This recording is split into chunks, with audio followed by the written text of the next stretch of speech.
Hello everyone, welcome back to our Empower Classic channel. And as we discussed in our last lecture, that I will teach you acid, base, and salt, class 10th chapter 2 of science. First, before teaching it, I will give you the question practice, question for practice of electricity. Okay, so let's start.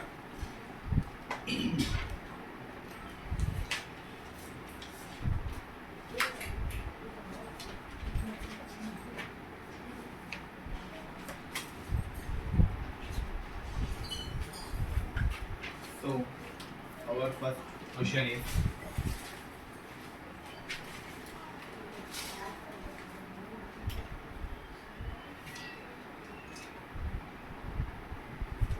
a current of 0.5 ampere means here current is 0.5 ampere, okay, drawn by a filament of electric bulb for 10 minutes. Time कितना है 10 minutes. Now find the amount of electric charge, means we have to find Q. okay, तो यहाँ पे अपने को I दे दिया, T दे दिया और Q दे दिया है. तो अपने पास एक ये फॉर्मूला था I is equal to Q by T, ठीक है ना. और टाइम जो है हम लोग किस में रखेंगे, याद रखना हमेशा सेकेंड्स में रखेंगे. तो इसको सेकेंड में चेंज करेंगे, कितना हो जाएगा 10 मल्टीप्लाई 60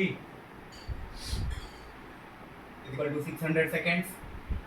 ओके ना, तो Q क्या हो जाएगा मेरा, I मल्टीप्लाई टी, Q हो जाएगा I कितना है मेरा 0.5 मल्टीप्लाई 600. तो Q is equal to 5/10 multiply 600, 0 से 0 कैंसिल आउट. तो Q is equal to 300 coulomb. Q कितना हो गया मेरा 300 coulomb. Okay, now next.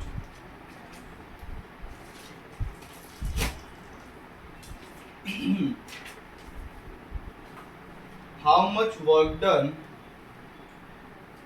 work is done in moving a charge of 2 coulomb across 2 points having potential difference 12 volt. Okay, so next question is this. if क्या दिया था, हाँ, VA minus VB electric potential difference कितना है 12 volt, और हमारा charge है Q is equal to 2 coulomb. Q is equal to 2 coulomb. तो अपने को W फाइंड करना है कितना होगा. तो जैसे बताया था लास्ट में कि VA माइनस VB कितना होगा अपना W बाय Q. तो VA माइनस VB है 12, ये W और ये हो गया 2, मल्टीप्लाई कर दो. तो 2 multiply 12, W equal to 24 joule equal to W. यानी कितने का वर्क डन करना पड़ेगा, 24 जूल का वर्क डन करना पड़ेगा. Okay, now next. यहाँ पे नेक्स्ट क्वेश्चन क्या दिया है,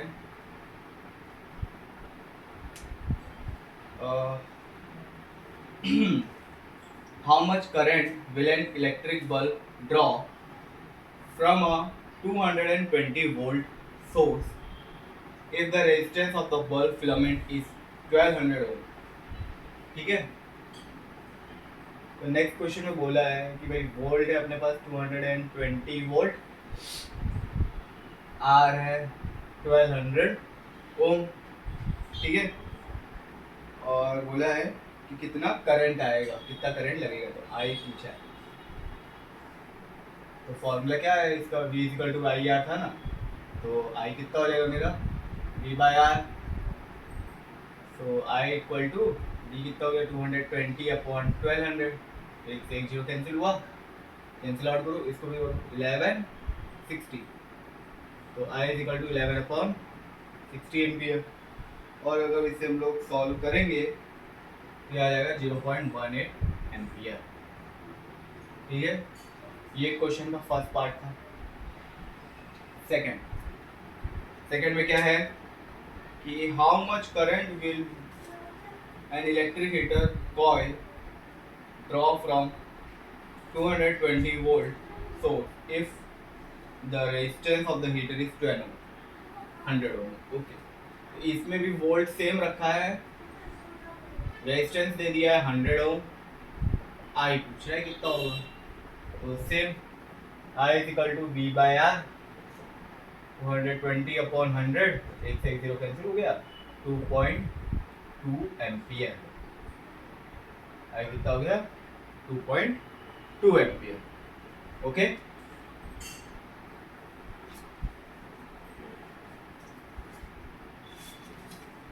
नाउ नेक्स्ट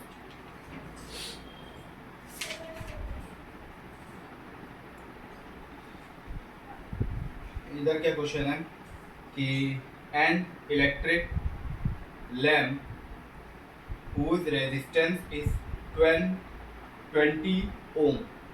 एक इलेक्ट्रिक लैम्प है हमारे पास जिसका रेजिस्टेंस दिया है 20 ओम। कितना दिया है 20 ओम। ओके,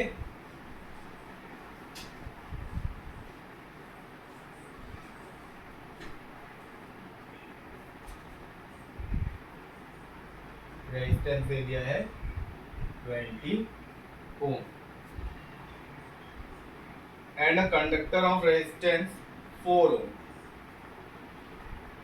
और एक कंडक्टर है जिसका, इसे मैं R1 मान लेता हूँ, और दूसरा है 4 ओम। ओके, फिर क्या दिया are connected to a 6 volt battery, मतलब V दिया है आपको 6 वोल्ट। ठीक है, कैलकुलेट।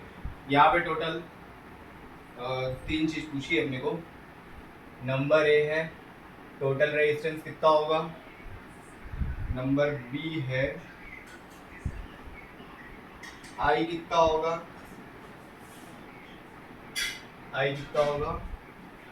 और पोटेंशियल डिफरेंस कितना होगा across the electric lamp conductor, यानी कि सी वाले पूछा है V कितना होगा। ओके, तो R1 R2 सीधी बात है, ये हमारा ऐसे ही होगा, स्विच आ गया, ये लग के A बन गया, फिर ये हो गया, बल्ब हो गया, ठीक है, ये 4 ओम हो गया, ये 6 वोल्ट हो गया। तो यहाँ पे बेसिकली हमारा R1 R2 ये हमारा सीरीज में है, क्योंकि बैटरी के अलोंग कनेक्टेड है, बोला था उसमें।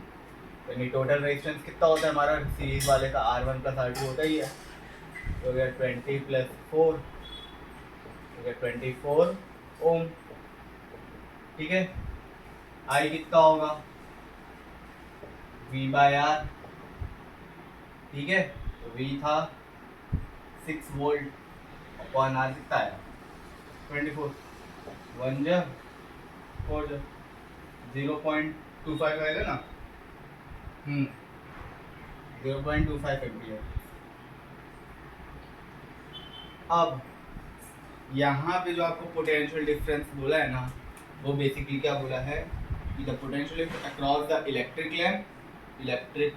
लैम्प और कंडक्टर के बीच में, जो हमारा मतलब इलेक्ट्रिक लैम्प एक पॉइंट हो गया और दूसरा हमारा जो कंडक्टर है वो पॉइंट हो गया, कंडक्टर का रेजिस्टेंस बेसिकली ये, ठीक है ना, और जो भी है, तो उन दोनों के बीच का पोटेंशियल डिफरेंस बोला है। तो V हो जाएगा R इंटू आई, तो यहाँ पे भी आ जाएगा, R होगा हमारा 20 ओम, कंडक्टर का रेजिस्टेंस कितना था 20 था ना, हाँ 20 ओम, आई कितना है 0.25 एम्पियर, तो V कितना आ जाएगा 20 मल्टीप्लाई 25 अपॉन 100, 155 वोल्ट। वी कितना आ जाएगा हमारा 5 वोल्ट। ये इलेक्ट्रिक लैंप के अक्रॉस है। Okay, across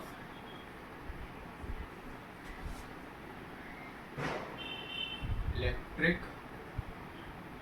lamp. अब अपने को कंडक्टर के भी अक्रॉस निकालना है, तो कंडक्टर का कितना है 4।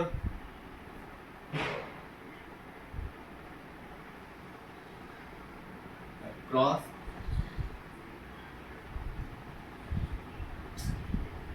कंडक्टर, अक्रॉस कंडक्टर में कैसे निकलेगा,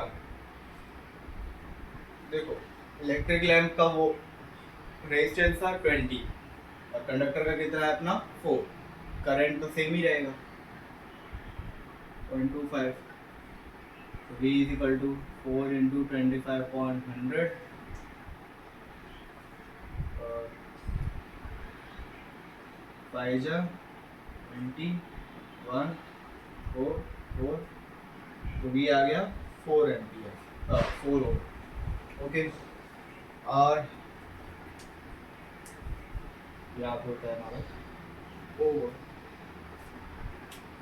ठीक है, तो हम लोग ने V निकाला अक्रॉस इलेक्ट्रिक लैंप और कंडक्टर के, R निकाला और I निकाला, ये A, ये B और ये C। ठीक है, नेक्स्ट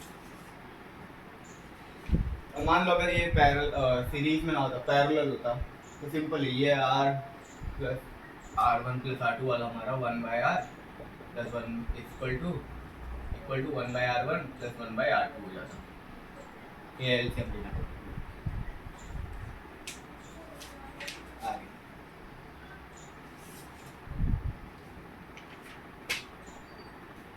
यहाँ पे दिया है an electric ion consumes energy at a rate of 840 watt when heating is at a maximum rate and 360 watt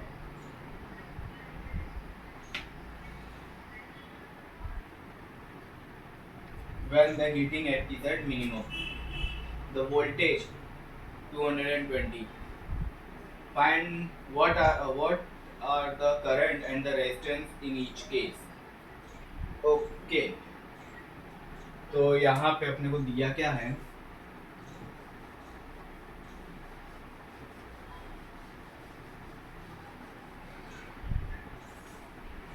इधर भी 2 केस दे दिया। पहले केस में बोला है कि जो कोई भी एक हमारे पास इलेक्ट्रिक आयर है जिसे जब मैक्सिमम हीटिंग रेट कर रहे हैं, मतलब मैक्सिमम हीटिंग रेट प्रोवाइड करवा रहे हैं, तब उसके अंदर जो पावर आ रहा है वो हो रहा है 840 वॉट। ठीक है, और वोल्टेज कितना है 220। पूछा है आई बताओ और आर बता दो।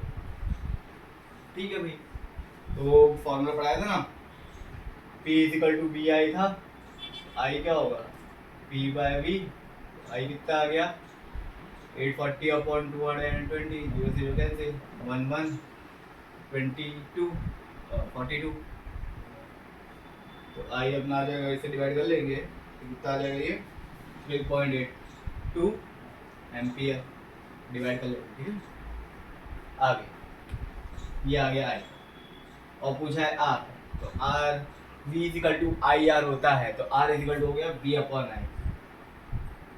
V तो मेरा 220 अपॉन 3.82, इसे अगर एक पॉइंट हटाओगे तो नीचे 100 आएगा, 100 ऊपर भेजोगे तो फाइनल आंसर मैं लिख दे रहा हूँ यहाँ पे, फाइनल आंसर आएगा अपना 57.60 ओम। ठीक है, सेम आपको करना है जब P मेरा कितना हो जाएगा 360 वॉट, V तो मेरा इतना ही है, I पूछा है, R पूछा है। ठीक है, तो ये वाला साइड आपके लिए होमवर्क में है, ये आप लोग खुद करोगे। ठीक है, ये सेम टू सेम वैसा ही है, ना आगे ना पीछे। ओके, तो ये मैंने करवाए हैं एनसीईआरटी के एग्जाम्पल्स, 2-3 एग्जाम्पल आप लोग के लिए छोड़ा हूँ, वो आपको होमवर्क में करने हैं और एक्सरसाइज आपको कंप्लीट करनी है।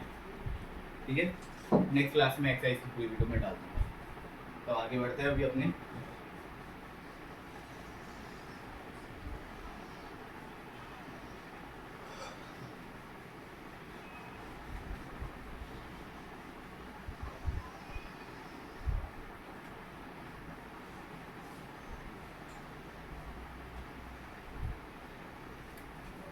Okay.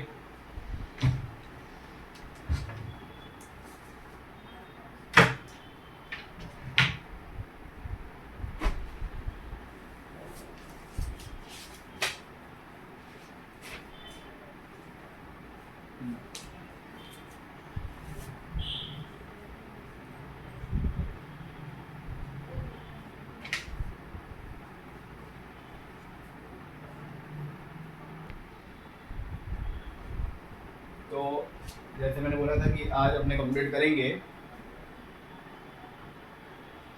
Acid, base and salt. Okay, तो acid, base and salt complete किया जाएगा। तो जैसे ही आपको पता है ये बेसिक चीज़ें, इनकी बेसिक थिंग्स क्या होते हैं, तो बता देता हूँ। एसिड जो होता है वो हमारा बहुत हार्मफुल होता है बेसिकली। एसिड नहीं, एसिड, बेस, सॉल्ट भी, तीनों चीज़ हमारे लिए हार्मफुल होती है अगर हम लोग एक्सेसिव अमाउंट में उसे कंज्यूम कर रहे हैं तो। ठीक है, अब अगर उसे मॉडरेट अमाउंट में आप लोग ले रहे हो, ठीक है, एक लिमिटेड वे में, एक क्वांटिटी होती है कि भाई इतनी क्वांटिटी में इसे कंज्यूम करना चाहिए, तो फिर ठीक है, तब कोई आपको ज़्यादा हार्म नहीं करेगा। ठीक है, तो अगर एसिड की बात करें, एसिड, तो एसिड क्या होता है, बीटर होता है, सॉरी बीटर क्या होता है, श्योर होता है। ठीक है, और क्या था भाई,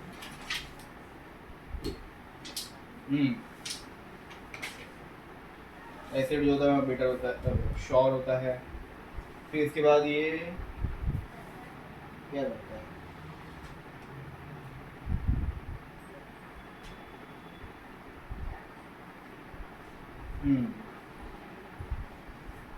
वाटर में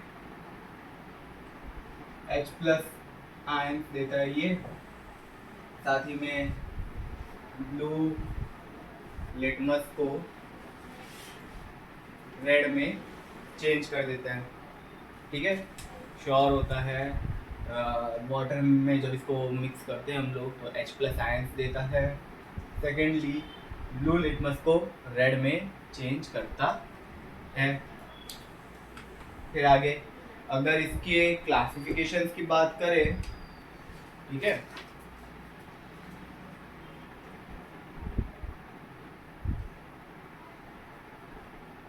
और याद रखना कि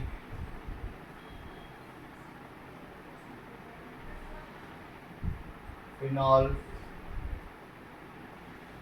हेलिन जो है, इसमें अगर एसिड को डालोगे तो ये कलरलेस रहेगा।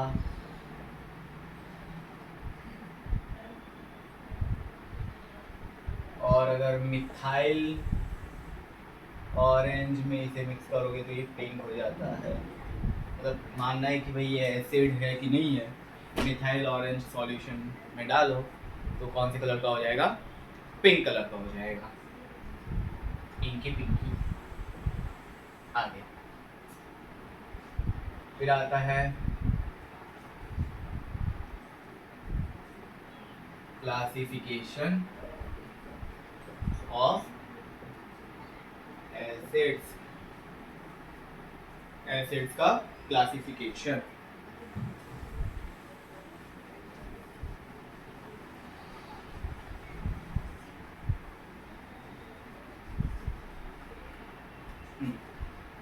तो पहले बात करते हैं based on their sources, based on their sources. अगर सोर्सेस के बेस पे बात करें तो बेसिकली दो टाइप के एसिड होते हैं। पहला आता है ऑर्गेनिक, सेकंड होता है इनऑर्गेनिक। ओके, सोर्सेज की बात करें तो ऑर्गेनिक पहला होता है और दूसरा होता है इनऑर्गेनिक। बेसिकली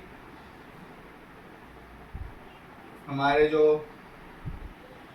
ऑर्गेनिक होते हैं ये प्लांट एंड एनिमल्स के अंदर पाए जाते हैं। सेकंड हमारा जो इनऑर्गेनिक होता है वो रॉक्स एंड मिनरल्स से बनते हैं। ओके, सेकंड चीज,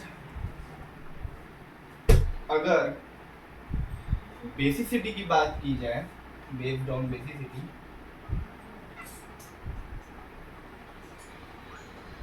बेस्ड ऑन बेसिसिटी, इसमें टोटल 3 टाइप्स में होता है, 2 3। पहला आता है मोनो एसिडिक,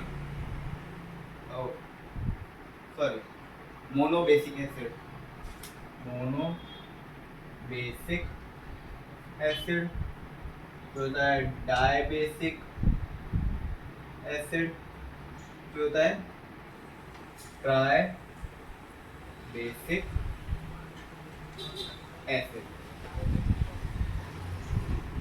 ठीक है, मोनो बेसिक एसिड का मतलब है जिसमें सिर्फ एक हाइड्रोजन आयन 1H+ आयन है, इसमें 2 हाइड्रोजन आयन है और इसमें 3 हाइड्रोजन आयन है।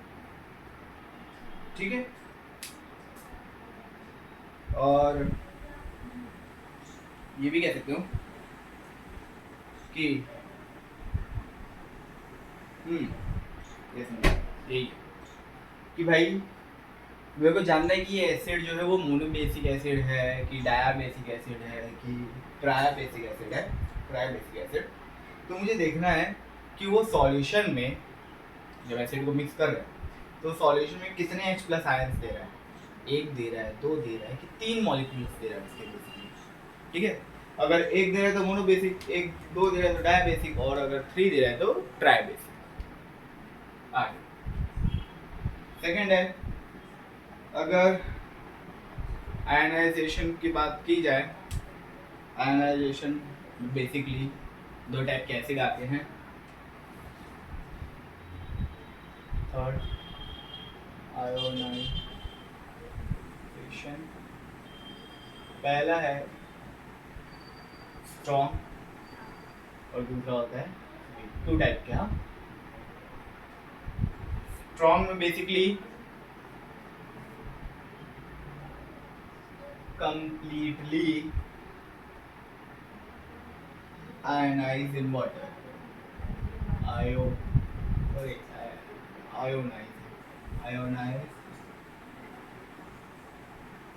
in water, और ये होता है पार्शियली, मतलब ब्रेक डाउन होंगे।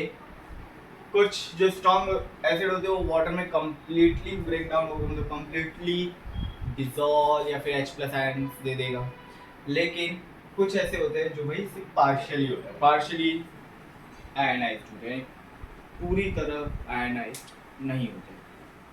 फिर आता है कंसंट्रेशन से बात की जाए तो जो कंसंट्रेटिक एसिड होता है और जो डाइल्यूट एसिड होता है उसका मतलब ये होता है कि जिस सॉल्यूशन में सबसे ज़्यादा एसिड है ना तो होता है हमारा क्या कहला गया, हाँ कंसंट्रेटेड एसिड। क्या कहला जाता है, कंसंट्रेटेड एसिड। ओके, और जिस सॉल्यूशन में कम यानी लेस अमाउंट में, स्मॉल अमाउंट में हमारा क्या हो एसिड हो तो उसे हम लोग बोलते हैं डाइल्यूट एसिड। क्या बोलते हैं, डाइल्यूट एसिड। ओके, नेक्स्ट अब हम लोग क्या पढ़ेंगे, chemical properties of acid, acid की chemical properties. Chemical properties of acid, ठीक है ना, एसिड की केमिकल प्रॉपर्टी। तो केमिकल प्रॉपर्टी पे बात की जाए, पहला इसमें ऐसा है कि metal plus acid give salt plus hydrogen. Metal plus acid give salt plus hydrogen, यानी कि अगर मेटल का रिएक्शन किसके साथ करा दो, एसिड के साथ, तो हमें क्या मिलेगा, सॉल्ट मिलेगा। सॉल्ट बेसिकली यहाँ पे नमक वाला सॉल्ट नहीं है, तो जो भी प्रोडक्ट बन रहे हैं उसको हम लोग सॉल्ट बोल रहे हैं, ठीक है। और साथ में हाइड्रोजन गैस इवॉल्व होगी, ठीक है। एग्जाम्पल लिख दे रहा हूँ मैं, जैसे Zn प्लस 2HCl। देखो रिएक्टिविटी सीरीज पढ़ाया था, उसमें Zn जो है वो H से ऊपर आता है, इसलिए Zn क्या करेगा, H को रिप्लेस कर देगा उसकी जगह पे, ये बन गया ZnCl2 plus H2। Okay, second number, इसमें जब मेटल कार्बोनेट जो है वो अगर एसिड से रिएक्ट करेगा तो क्या दे देगा, salt plus CO2 plus H2O, ठीक है। मेटल कार्बोनेट जो है वो अगर वो एसिड से रिएक्ट करेगा तो वो देगा salt, carbon dioxide plus water. Example, metal carbonate मतलब CaCO3, ये जो CO3 होता है ना हमारा कार्बोनेट होता है, ओके। एसिड को हम ले लिया H2SO4, तो क्या दे देगा, सॉल्ट में क्या बनेगा, CaSO4 plus CO2 plus H2O, ठीक है ना। ये सॉल्ट बेसिकली बन रहा है हमारा, ये सॉल्ट है मतलब मेन प्रोडक्ट, और इसके अलावा जो बनते हैं ना सब बाय प्रोडक्ट बोलते हैं, याद रखना।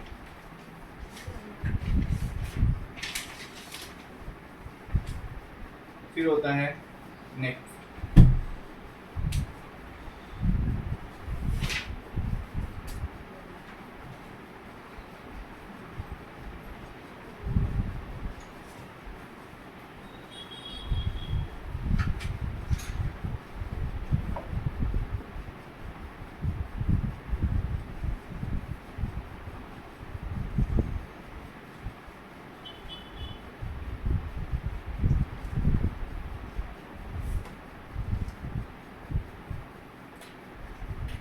नेक्स्ट है हमारा थर्ड नंबर, जो हमारा एसिड जो है वो मेटल हाइड्रोजन कार्बोनेट से रिएक्ट करेगा तो बनाएगा salt plus CO2 plus H2O, okay. Example में कैसे लिख सकते हैं, NaHCO3, ये हमारा मेटल हाइड्रोजन कार्बोनेट आ गया, plus HCl gives NaCl plus CO2 plus H2O, ठीक है, ओके। नाउ नेक्स्ट, अब अगर मैं एसिड का रिएक्शन किसी मार्बल या फिर जो एगशेल होता है ना, एगशेल एग के ऊपर वाला पार्ट, ठीक है ना, क्या बनेगा, अब जैसे मार्बल होता है या फिर जो एग शेल जो होता है वो हमारा किससे बनता है, कैल्शियम कार्बोनेट से बनता ही है। और जो कैल्शियम कार्बोनेट से बन रहा है तो सीधी बात है, जब ऐसे उसके ऊपर डालोगे तो बबल्स बनते हैं, और वो बबल्स कौन से होते हैं, कार्बन डाइऑक्साइड के। ये आपको पूछ सकता है पेपर में कि अगर हम लोग एसिड को एग शेल या फिर मार्बल से रिएक्ट कराएंगे तो विच गैस इज इवॉल्व, मतलब कौन सी गैस प्रोड्यूस होगी, तो आप लिख दे रहे कार्बन डाइऑक्साइड। और अगर पूछा है कि भाई अगर इन दोनों का रिएक्ट करेंगे तो क्या होगा, तो आप लिख सकते हो ओन वर्ड्स में कि उसमें कैल्शियम कार्बोनेट, वो कैल्शियम कार्बोनेट से फॉर्म रहते हैं एग शेल और मार्बल हमारे। तो जब वो एसिड उसके ऊपर पोर कराएंगे तो ऐसे डालेंगे तो क्या होगा कि बबल्स फॉर्म होंगे, वो बबल्स होते हैं हमारे कार्बन डाइऑक्साइड के, ओके। अब आ जाते हैं नेक्स्ट टॉपिक है हमारा बेस। क्या है, बेस। बेसिकली एसिड में सिर्फ यही था, ये केमिकल प्रॉपर्टी था और वो वाले फिजिकल प्रॉपर्टी। बेस हमारा होता है बिटर, ठीक है, ये रेड लिटमस को ब्लू में चेंज करता है, और ये OH माइनस आयन देता है, कौन से आयन देगा वाटर में, OH माइनस आयन, ठीक है। तो अगर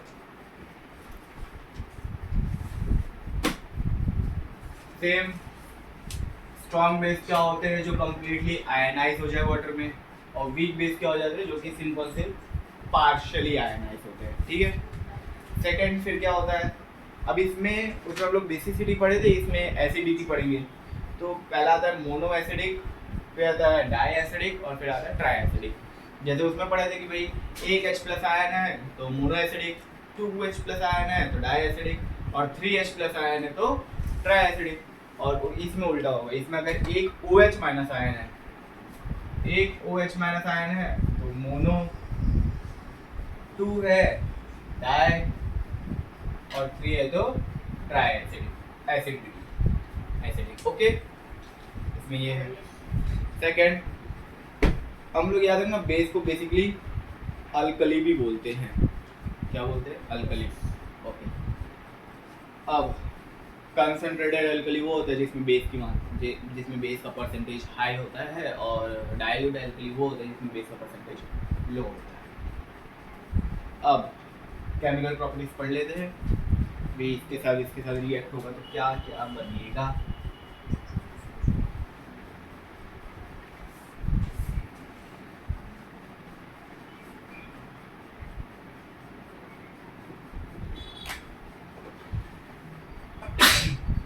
सॉरी, बेस तो नंबर 1 है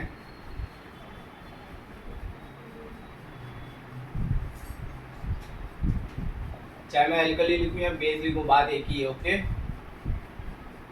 इसको हम लोग किससे रिएक्ट करा रहे हैं? बेस से, सॉरी मेटल। तो हमें मिलेगा सॉल्ट प्लस H2 यानी हाइड्रोजन। ओके। सेकंड है, इसमें दो ही है बेस हमारे।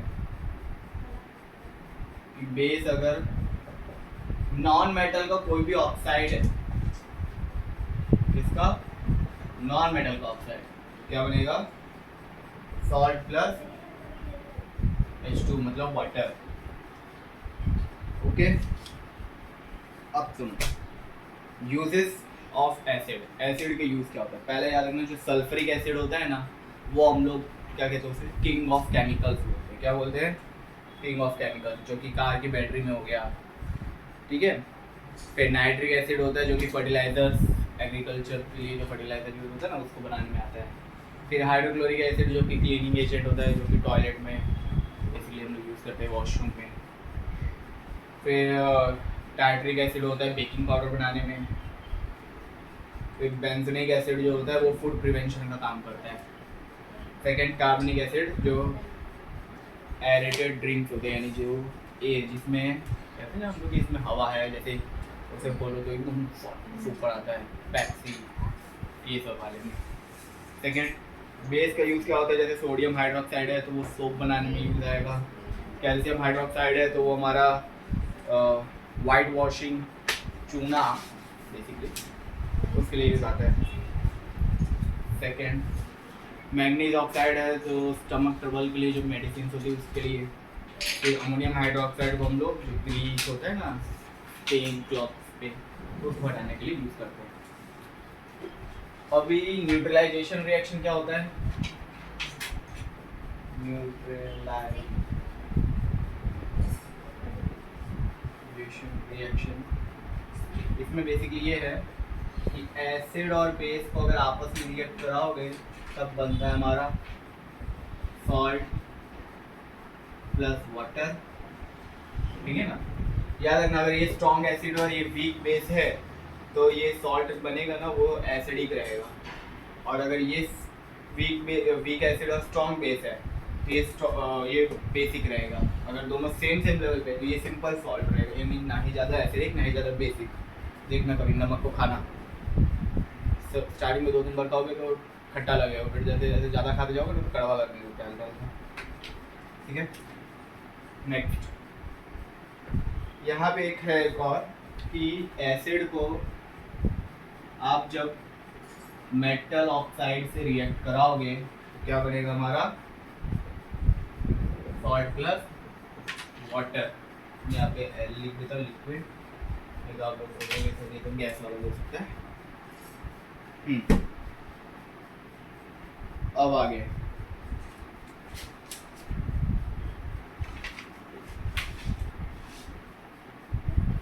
तो आगे हमारा आता है strength of acid and base. Basically strength जानेंगे किसी भी एसिड और बेस की।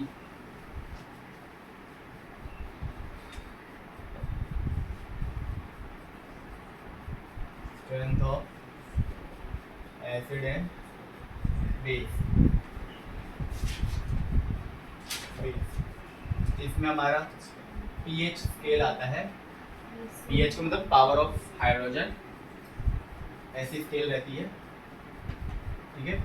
बीच में 7 हो गया, यहाँ पे 14 होता है, यहाँ 1 होता है। ये पूरा रेड होता है और ये बेसिकली हमारा पर्पल होता है। क्या पर्पल ही होता है।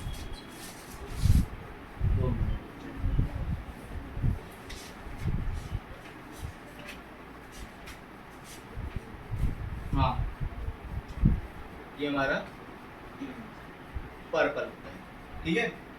या अगर यहाँ जाते जाओगे यानी बेस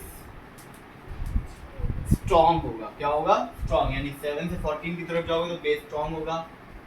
यहाँ 6 7 पे है तो न्यूट्रल होगा, और यहाँ जाओगे तो सबसे ज़्यादा एसिड पाओगे, ठीक है ना। यानी मान लो कोई सॉल्यूशन है जिसमें आपने पीएच स्केल की हेल्प से निकाला, तो उधर आपको पीएच मिल रहा है 2। कितना मिल रहा है? 2। यानी कि वो सॉल्यूशन में सबसे ज़्यादा एसिड है, भयंकर एसिड। और अगर 1 मिल जाए यानी वो ऐसा एसिड है कि अगर हल्का सा भी टच हो जाए तो जल जाएगा आदमी, ऐसा, ठीक है ना। और पीएच निकालने के लिए बेसिकली हम लोग ये वाला फॉर्मूला लगाएंगे, pH equal to minus log base 10 और H प्लस, ठीक है।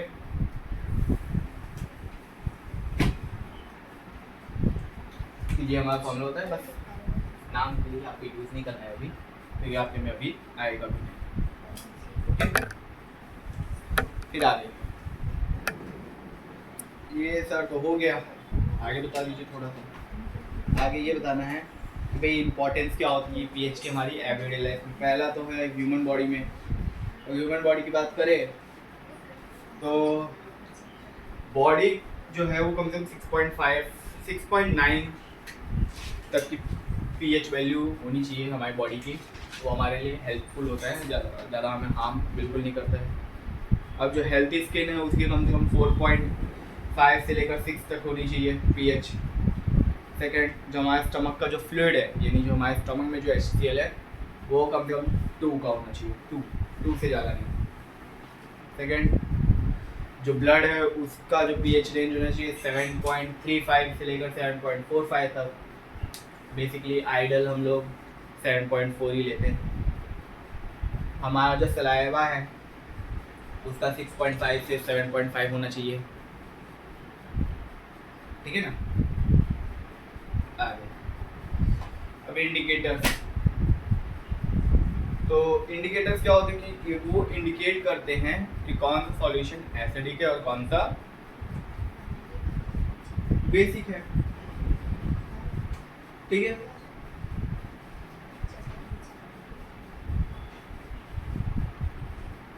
तो 3 टाइप्स के इंडिकेटर होते हैं। पहला होता है ऑल फैक्ट्री, दूसरा आता है सिंथेटिक, और तीसरा आता है universal. Okay, all factory, synthetic और यूनिवर्सल। अब सुनो, नेचुरल इंडिकेटर जो होता है उसके अंदर आता है हमारा लिटमस आता है, टर्मरिक आता है, रेड कैबेज आता है, ठीक है। लिटमस जैसे मैंने अभी बताया ही था कि रेड है तो ब्लू में चेंज कर देगा बेस को, बेस होगा तो, और एसिड है तो वो ब्लू को रेड में चेंज कर देगा। टर्मरिक वाला कि टर्मरिक जो येलो कलर का होता है सॉल्यूशन पेपर है, अगर वो रेडिश ब्राउन हो रहा है यानी मतलब कि तो वो जिस सॉल्यूशन मिला है वो हमारा होता है ब्लू का बेस है। वो सॉल्यूशन हमारा क्या है? बेस है। और अगर वो चेंज नहीं कर रहा है कलर, मतलब वो एसिड सॉल्यूशन है, acidic solution. Second red cabbage जो कि पर्पल कलर का होता है। अगर रेड कैबेज जो है वो रेडिश कलर का हो रहा है, मतलब समझ लो वो जिस सॉल्यूशन में डाला है वो एसिडिक है, और अगर ग्रीनिश कलर का हो रहा है मतलब जिस सॉल्यूशन में डाला है वो हमारा बेसिक है। ऑल फैक्ट्री इंडिकेटर बेसिकली हम लोग स्मेल से जानते हैं कि भाई ये एसिड है कि बेसिक है। अगर ओनियन जो है, अगर उसमें बेस डाल दोगे ना ओनियन में, तो वो अपनी स्मेल को लूज कर देगा, यानी जो भी स्मेल ओनियन की वो चली जाएगी। लेकिन एसिड डालोगे तो कोई भी स्मेल लूज नहीं करता है। वैनिला जो होता है उसकी स्मेल वैनिश कब हो जाएगी, जब बेस डाल दोगे। क्या डाल दोगे, बेस। और एसिड डालने पर कोई भी चेंज नहीं आता। और सिंथेटिक इंडिकेटर जैसे बताया था फिनोल्फथैलीन और मिथाइल ऑरेंज वो होता है। अब आगे नेक्स्ट ये है कि सॉल्ट क्या होता है। जैसे सॉल्ट आपको बताया मैंने, जो कि न्यूट्रलाइजेशन रिएक्शन से बनता है, यानी एक एसिड और एक बेस मिलके सॉल्ट बनाते हैं। सेकेंड कैरेक्टरिस्टिक क्या होती है, सॉल्ट जो होता है वो क्रिस्टलाइन सॉलिड होता है, देखा होगा नमक का नमक।